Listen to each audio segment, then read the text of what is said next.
இந்த ஒரு விஷயம் மட்டும் தெரிஞ்சா போதும், 400-500ன்னு KFC சிக்கனுக்கு செலவு பண்ணாம வீட்லயே டேஸ்டியான KFC சிக்கன் எப்படி செய்யறதுன்னு பாக்கலாமா? அஸ்ஸலாமு அலைக்கும். ஹாய் ஃப்ரெண்ட், நான் 1/2 கிலோ போன்லெஸ் சிக்கன் எடுத்திருக்கேன். இப்ப சிக்கனை மேரினேட் பண்ணிக்கலாம்.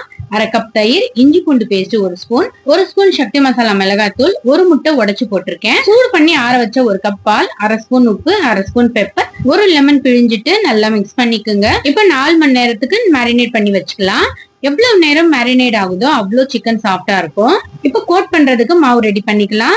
1 கப் மைதா, 1/2 கப் கார்ன்ஃபிளவர் மாவு, 1 ஸ்பூன் மிளகாய் தூள், கொஞ்சமா உப்பு, 1 ஸ்பூன் பெப்பர் போட்டு நல்லா மிக்ஸ் பண்ணி எடுத்து வச்சிருங்க. இப்ப 4 மணி நேரம் கழிச்சு மேரினேட் பண்ண சிக்கனை எடுத்து கோட் பண்ண மாவுல நல்லா மிக்ஸ் பண்ணி விடுங்க. நல்லா பிரஸ் பண்ணி மிக்ஸ் பண்ணிட்டு தண்ணியில ஒரு வாட்டி டிப் பண்ணி எடுத்துட்டு அதே மாவுல மறுபடியும் கோட் பண்ணி எடுத்து ஒரு பிளேட்ல வச்சிருங்க. இப்ப லேயர் லேயரா இருக்கு பாருங்க, இந்த மாதிரி தான் இருக்கணும். இதே மாதிரி எல்லா சிக்கன்லயும் செஞ்சு வச்சிருங்க. இப்போ ஒரு பேன்ல எண்ணெய் போட்டு எண்ணெய் சூடாறதுக்கு வச்சிருங்க. மிதமான எண்ணெயில ஒரு சிக்கனா எடுத்து போட்டு ஃப்ரை பண்ணிக்கோங்க.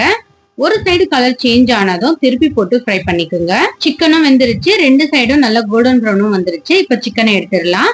அவ்வளவுதான், சூப்பரான டேஸ்டான KFC ஸ்டைல்ல சிக்கன் ரெடி. இதை நீங்க டொமேட்டோ சாஸ் இல்லைன்னா மைனஸ் கூட வச்சு சாப்பிட்டீங்கன்னா டேஸ்ட் ரொம்பவே சூப்பரா இருக்கும். ஈவினிங் பசங்களுக்கு இந்த மாதிரி ஸ்நாக்ஸ் செஞ்சு கொடுத்தீங்கன்னா விரும்பி சாப்பிடுவாங்க, திரும்ப திரும்ப கேட்பாங்க. Bye friends.